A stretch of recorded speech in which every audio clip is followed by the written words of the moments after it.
Nuevamente bienvenidos aquí a Sirio Medicina del Ser. Mi nombre es Juan Rojas, soy médico, especialista en medicina del dolor, medicinas alternativas, y estamos nuevamente compartiendo esta serie de videos hablando sobre el tema de la soledad. Y hoy queremos hablar sobre la soledad y las emociones. Entonces, hemos venido desarrollando estos videos abarcando cada uno de los temas en los que consideramos hay que ampliar la información y no lanzarla completa como de, de una manera muy superficial, sino amplificando cada uno de estos puntos. Entonces, cuando hicimos la investigación, cuando hemos venido desarrollando aquí el equipo de Sirio Medicina debe ser como todo el material bibliográfico y audiovisual del que nos basamos para compartir estos temas, encontrábamos que eh, hay unas miradas, digamos que más antiguas, unas más recientes, sobre el tema de las emociones. Y en esas miradas estaba, por ejemplo, la clasificación de las emociones como buenas o malas, positivas o negativas, y un tema más reciente que es la inteligencia emocional. Esa inteligencia emocional habla sobre un tema de el conocimiento, el autoconocimiento y de cómo conocer tus emociones y gestionarlas para que tengan una mejor efectividad. Pero entonces cuando nosotros decíamos, pues el tema emocional obviamente es relevante dentro de la soledad, eh, lo que tenemos que primero enfocarnos es en qué es lo que nos pasa, qué es lo que nos pasa diariamente o qué ocurre en nuestro quehacer que hace que nuestras emociones se desborden. Y cuando hablamos de desbordar, es que la emoción supera no solo en tiempo lo que normalmente dura una emoción, sino que permanece recurrentemente asociada al pensamiento. Y ahí es cuando decimos el pensamiento se mezcla con la emoción.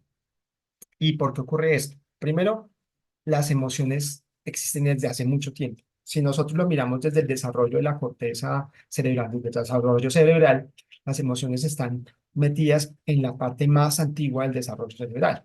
Y la parte mental y de pensamiento está en la corteza más externa que se ha venido desarrollando posteriormente a través de la evolución del hombre. Entonces esas emociones que son más eh, antiguas, más arcaicas, eh, pueden ser mucho menos prolongadas. Hay mediciones que dicen que hay emociones que duran 3 segundos, otras que duran un poco más, pero el pensamiento hace que esas emociones reiteren, o sea, vuelvan y vuelvan y se vuelvan a sentir. Entonces, por ejemplo, cuando hablamos de alguien que tiene rabia, la rabia no es que dure mucho tiempo, pero el pensamiento hace que la rabia vuelva y aparezca y vuelva y aparezca. Y cuando hablamos de soledad, por ejemplo, la sensación de tristeza puede durar un tiempo más largo, pero el pensamiento vuelve a recuerdos, a situaciones que hacen que esa sensación de soledad sea reiterativa, reiterativa, reiterativa. Y es aquí cuando miramos este mapa de las emociones. Entonces hubo un estudio en el que se le decía a las personas, cuando usted tenga esta sensación, ¿dónde la ubica? Y hicieron este gráfico. Algunos lo llaman mapa de emociones, algunos lo llaman también un mapa vibracional de la sensación corporal. Entonces vemos que la rabia se siente más en la parte superior del cuerpo, la felicidad, pues como calor, por decirlo así. La felicidad estaba distribuida en todo el cuerpo. Cuando alguien sentía depresión, no sentía calor, sino sentía frío en todo su cuerpo. Pero, por ejemplo, en la tristeza era una combinación de sensaciones de frío en las piernas y brazos, en los miembros, pero también cierta sensación de calor quemante en la parte central del pecho. Entonces, este mapa, aunque no tiene mm, digamos que una conexión científica totalmente evidente, que es lo que algunas veces la comunidad médica solicita para validar, ha sido utilizado por diferentes terapias medicinales y vibracionales, porque tiene un recorrido experiencial importante. Y entonces decíamos, las emociones duran poco, pero esos estados que veíamos atrás, estos colores y estas imágenes, Uno diría, entonces estoy aquí 3 segundos o 10 segundos en esta sensación y después voy a pasar a una sensación diferente. Digamos que la movilidad de las emociones dentro del cuerpo es diversa. ¿Por qué? Porque hay personas que se permiten sentir más que otras. Hay personas que definitivamente son más sensibles y que una situación, por ejemplo, estresante, la pueden sentir mucho más fulgurante dentro de su cuerpo. O hay personas que para ciertas situaciones es muy difícil poder expresar, no solo verbalmente, sino también físicamente lo que están sintiendo. Y ahí entonces hablamos de unos bloqueos emocionales que se pueden estar presentando y que casi siempre tienen que ver con traumas emocionales. Si lo vamos a mirar como lo miraremos más adelante, a través de la mirada de la terapia transgeneracional de las constelaciones familiares, en otro video hablaremos de ese tema, miraremos esa correlación. Pero entonces estas emociones que duran tan poco se sostienen en el pensamiento. Y ahí es entonces es relevante mirar qué es lo que estamos pensando. En el siguiente video de finales de esta semana, a principios de la otra, vamos a hablar de la soledad y la mente, para conocer un poquito cómo es ese proceso mental que hace que la soledad sea un pensamiento recurrente. Pero aquí hablamos de la soledad como una emoción persistente. Y esa soledad o esa sensación de tristeza, de frío, de desajuste, por decirlo así, eh, se ha vuelto cada vez más frecuente. Entonces, como les decía, en estas investigaciones, estas lecturas que hemos hecho, por ejemplo, la gente enviaba sus comentarios y sus apreciaciones. Era muy común encontrar que lo describían como algo que los acompaña, alguna sensación que los acompaña permanentemente, que no los deja estar bien, así estén acompañados, que no los deja estar bien en el trabajo, no los deja estar bien en las relaciones, no los deja estar bien dentro de, digamos que actividades familiares o grupales que están en una fiesta o pueden estar en una reunión social y sienten que no encaja, que hay algo que abruma, que es más grande que ellos y que los pone en una situación incómoda. Y por eso mismo tienden a alejarse, tienden a, a excluirse para permanecer en ese estado donde no quieren tener ese relacionamiento. Y en la consulta que hacemos en Sirio, muchas veces llegan pacientes que dicen, yo esta sensación la tengo desde hace un buen tiempo, 2, 3 años, y en ocasiones, cuando es persistente, pues ya pasa a ser una enfermedad mental, una depresión, un trastorno de ansiedad, un trastorno de adaptación, porque ya consultan con un especialista en el tema y el psiquiatra dice, bueno, aquí tenemos este diagnóstico acorde a los manuales y toca medicar.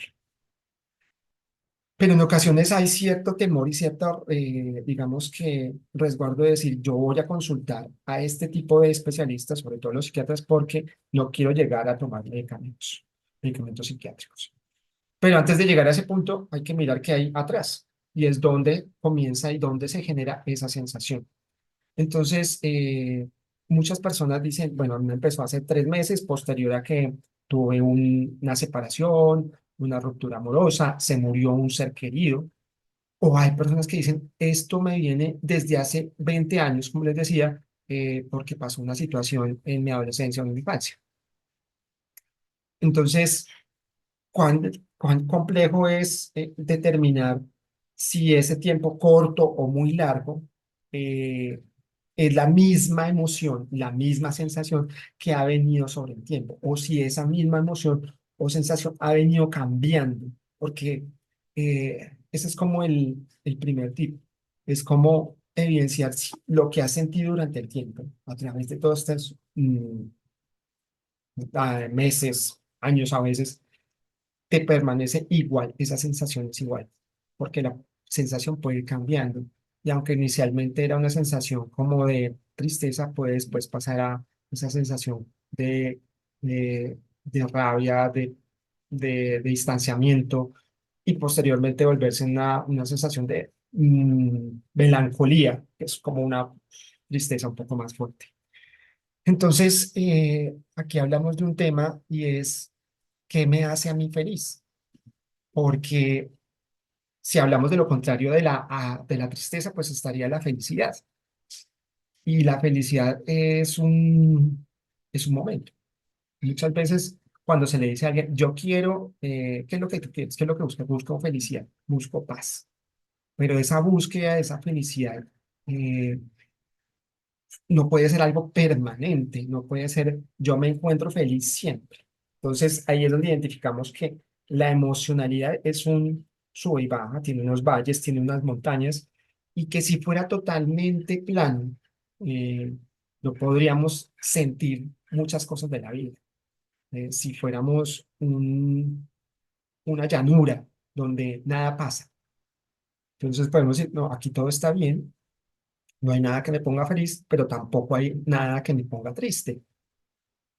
Y ahí es donde esas teorías de las que hablamos al principio o esas miradas psicológicas de clasificar las emociones como buenas o malas o positivas o negativas, se quedan cortas.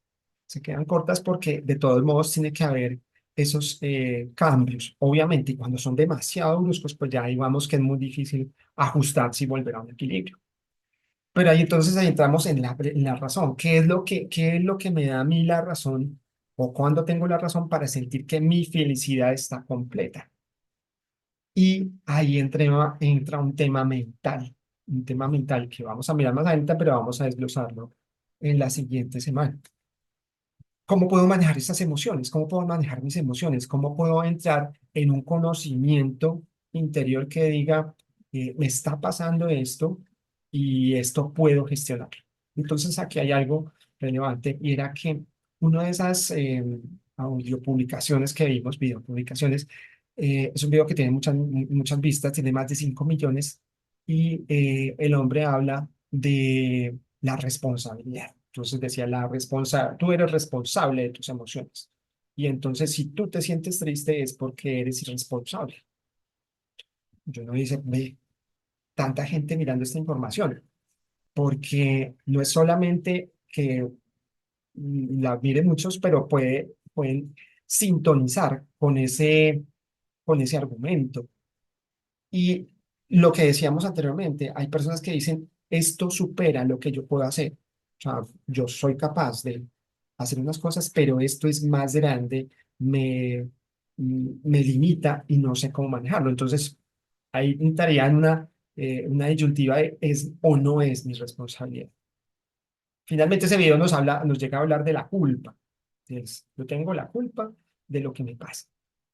Y uno dice, sí, en cierta parte, pero hay cosas que definitivamente o situaciones que no son de culpa. Y la culpa también se comunica y se conecta mucho como emoción. Entonces, cuando hacemos algo que consideramos que no está bien, o que no es adecuado, o que es perjudicial para nosotros mismos, pues consideramos o encaramos en la culpa. Y esa culpa se siente emocionalmente, se siente físicamente y una parte de estos procesos y de la nueva mirada de la gestión de la emoción es, no hay culpas, porque todo el proceso que tú estás llevando es un proceso de aprendizaje. Entonces, así tengas 30 50 60 eh, estás en aprendizaje. Y entonces uno dice, no, yo ya tengo tantos años, yo ya soy así, yo no voy a cambiar, y pues me quedo así. Y si lo miramos neurológicamente, el cerebro tiene la capacidad de remodelar todas esas actitudes. Y esas actitudes hacen parte de la coherencia de lo que uno quiere hacer. Entonces, yo puedo decir, yo no quiero cambiar, o yo sí quiero cambiar, pero ¿cómo lo hago? Y entonces ahí decimos, ¿cómo gestiono mis emociones? Pero ¿cómo gestiono mis emociones? Primero tiene que haber un autoconocimiento de qué es lo que siento. Y ese qué es lo que siento lo podemos mirar de diferentes maneras. Si nosotros vamos a la parte neurológica, neurocognitiva, a través de las diferentes corrientes científicas, bueno, se ha identificado que hay zonas del cerebro donde se ubican diferentes emociones. Entonces, si miramos esta gráfica, por ejemplo, emociones más, digamos que mejores, aquí no vamos a hablar ni de buenas ni de malas, ni positivas ni negativas, el orgullo, el amor y la alegría están más en la corteza externa, lo que les decía. Quiere decir que esto es más interno, esto es una mirada lateral, y la tristeza está más profunda. El miedo y la rabia son más anteriores o más arcaicas.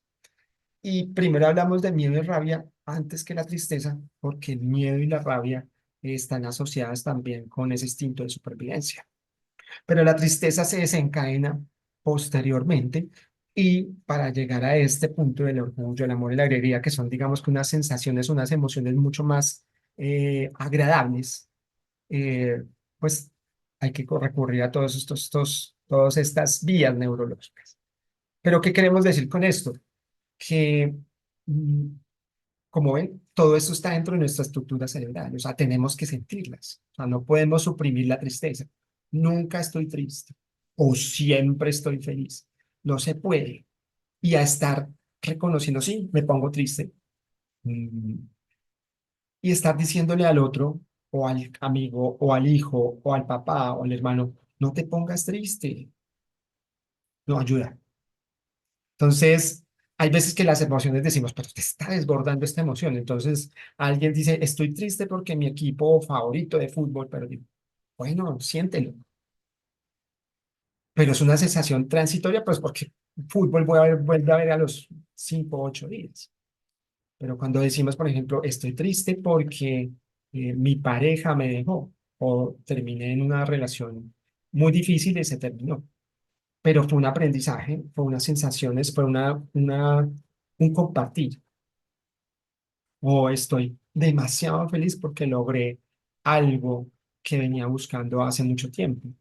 Entonces, eh, el permitirse vivir la, la emoción y permitir decir, puedo estar ahí, puedo estar en la emoción. Y ahí hablamos del tiempo, porque a veces el presente no lo disfrutamos como presente, sino estamos recurriendo a la melancolía del pasado o a la expectativa del futuro. Entonces estoy triste y pienso, ojalá me sienta mejor dentro de un tiempo. O estoy triste y pienso como me sentía de feliz antes. Pero son dos momentos diferentes que no están. No están en ese momento futuro, ya no está ese momento pasado. Si lo miramos obviamente desde la física cuántica y otros temas, pues podemos converger en algún punto. Pero si nosotros lo miramos como una simple mirada de aquí estoy, el aquí estoy es siento esto que estoy viviendo. Y si estoy viviendo tristeza, pues me permito sentirla. Cuando definitivamente esa tristeza se desborda, permanece y se vuelve recurrente junto con el pensamiento, ahí ya hay otro componente que debe manejarse con ayuda, que ahí es donde entra la ayuda de los terapeutas, del sin fin de número de terapias. Nosotros aquí en Sirio trabajamos con varios terapeutas y no decimos que estas son las únicas. Herramientas hay muchas. Hay unas herramientas más adecuadas, unas terapéuticas más ajustadas, pero eso depende de cada individuo. Y entonces hablamos de algo que es el dolor emocional, porque cuando eso se vuelve tan difícil de manejar, ese dolor, esa emoción se convierte en dolor, se convierte en un sufrimiento y una angustia, y es donde pasa a ser una angustia existencial de lo que se vive. Y en esa angustia existencial de lo que se vive, la persona se va aislando y va entrando en esa soledad permanente que no lo deja ni estar en un lado, ni estar en otro, ni tampoco estar en sí mismo, porque su sola compañía es agobiante. Y volvemos a parte de lo que decíamos en el primer video, la soledad es un estado interior o es un estado existencial o es un momento en el que yo me puedo eh, quedar en silencio y mirar qué pasa, o definitivamente no puedo, tengo tanto ruido, tengo tanta necesidad de estar por fuera para no sentir este dolor. Y hay un término muy recurrente ahora, se llama la anestesia emocional. Y la anestesia emocional es, llamamos desde la la parte terapéutica, anedonia, que es no sentir. Pero la anestesia emocional también tiene que ver con un contexto de no quiero sentir nada. Y entramos en un campo muy amplio. El no sentir nada no solo quiere decir no quiero sentir el dolor, sino también no quiero ver el dolor del otro, no quiero ver la angustia del otro, no quiero ver la soledad del otro. Y en estas épocas donde las redes son tan masivas y tan relevantes, no podemos desconocer que todo esto se hace por redes y gracias a ello pues llegamos a muchas partes, pero también hace que sea agobiante. Si yo estoy en una situación de soledad y lo primero que veo en mi reel, en mis posts de las personas con las que sigo o los que me siguen es situaciones felices, yo digo, ¿por qué no puedo estar ahí si estoy en una situación difícil o triste? O solamente tengo que mostrar esos momentos felices, porque no puedo mostrar los momentos difíciles. Y cuando alguien muestra un momento difícil, muchos le dicen, ¿para qué no muestra eso? ¿Para qué quiere compasión, quiere más seguidores? Y realmente no es que lo deba o no lo deba hacer, cada uno verá, pero lo importante es que se permita tanto disfrutar cuando está en la playa, que supuestamente es uno de los momentos felices, descansando, como cuando está llorando y sintiendo que algo le está doliendo. Pero entonces en esta anestesia emocional se bloquea y se bloquean muchos, digamos que, procesos internos. Primero, hay un bloqueo de la energía que fluye. Cuando hablamos de energía, también hablamos de emoción. Emoción en inglés es emotion, energía, movimiento de la energía. Y cuando esas emociones no las permitimos sacar, las emociones quedan atrapadas. Y hay terapias que se llaman movimiento de emociones atrapadas. Entonces, cuando uno habla de esto con alguien que es muy científico, dice, pero ¿qué es esto? ¿De dónde sacan esta locura? Pero a través del tiempo, a través de la experiencia, uno encuentra que evidencia que hay emociones atrapadas en las personas. Hay emociones de tristeza, hay emociones de rabia, de rencor, que quedan ahí pendientes, pendientes, pendientes. Y no es que las esté viviendo continuamente, las ha apagado, hace ese bloqueo emocional, esa anestesia, y se transforman en otras circunstancias. Uno de los principios de esto es que es como un shock y se transforma en una enfermedad. Entonces, allá hablamos de la medicina germánica de Hammer, la nueva medicina de Hammer, en la que no relaciona todo lo que tú sientes, si no lo has descargado o gestionado, va a quedar en tu interior y va a generarte una enfermedad, una patología. Así lo habla él.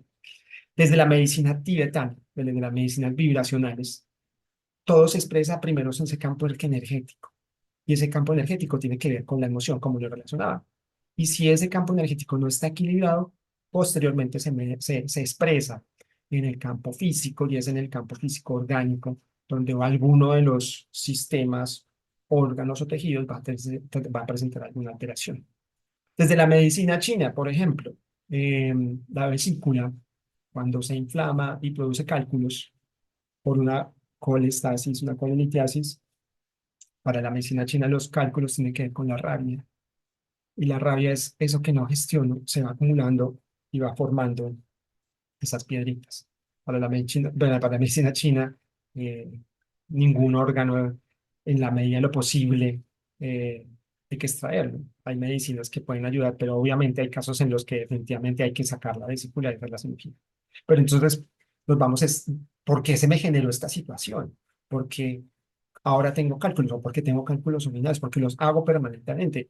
Entonces, hay personas que me preguntan, es que yo hago cálculos urinarios y cada tanto me sale el cálculo y el dolor.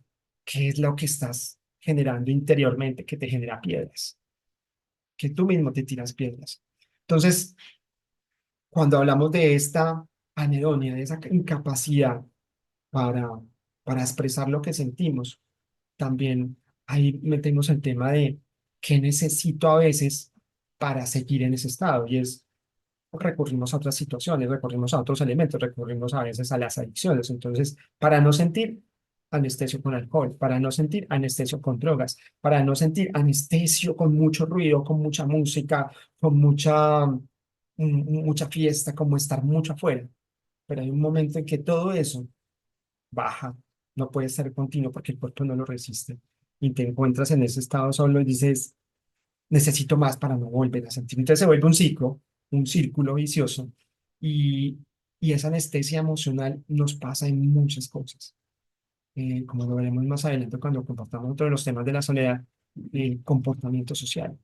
Nos importa muy poco lo que le pase al vecino, nos importa muy poco lo que pasa en la calle, porque queremos estar en esa sensación de no me afecta, porque si me afecta, entonces tengo que sentir, y si tengo que sentir, entonces se vuelve un pensamiento y me afecta y no quiero salir de mi zona de confort. Entonces,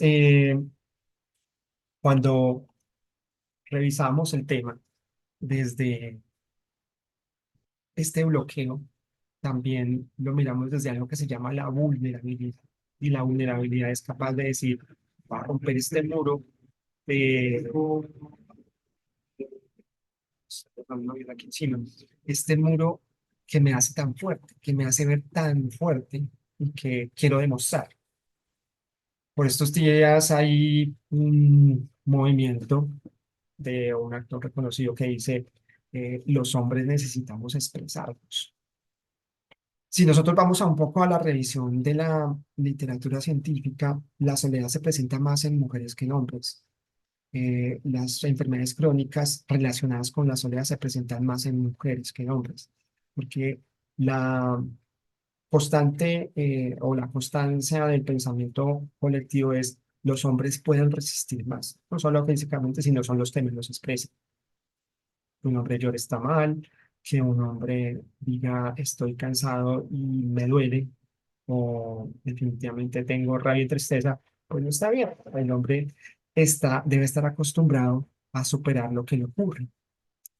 Y entonces hablamos de esa vulnerabilidad como esa capacidad de decir, sí, siento, me duele y necesito descargar esto de otra manera que no sea ni con la violencia, ni con el alcohol, ni con las adicciones, ni con la anestesia emocional. Entonces es un proceso que no solamente viven los hombres, también lo viven las mujeres, pero encontramos desde esa evidencia epidemiológica que es más recurrente en hombres. Entonces la invitación a través de este video es que revisemos nuestro mapa emocional. ¿Dónde sentimos esa emoción? ¿Cómo nos permitimos gestionarla? ¿Cómo nos permitimos sacarla? ¿Cómo nos permitimos expresarla? Y desde ahí, ¿qué hacemos con ella? A eso es que le llamamos inteligencia emocional. Hay muchas terapias derivadas de la inteligencia emocional. Hay tableros de visión, tableros de inteligencia emocional, hay terapias de desbloqueo emocional. Pero lo importante y lo que queremos dejar relevante en este nuevo video es desde dónde te estás parando, desde dónde te estás mirando. Y si algo de lo que hemos hablado acá, si algo de lo que en algún momento hemos dicho te hace sentir que tu tristeza te desborda, que la sensación de soledad es más fuerte de lo que puedes llevar, eh, revisar a qué más se asocia, a una rabia, a una sensación de melancolía, a algo que no se solucionó, a alguien que se fue y ese duelo no se realizó. No solamente hablamos de los duelos de la muerte, sino los duelos de las rupturas, de los duelos de las separaciones, de los duelos de las despedidas, despedidas de trabajo, tener que dejar la ciudad, el país. Todos esos son duelos que a veces no reparamos y no reparamos de manera adecuada. Entonces, desde estas miradas, lo que encontramos es que necesitamos un apoyo.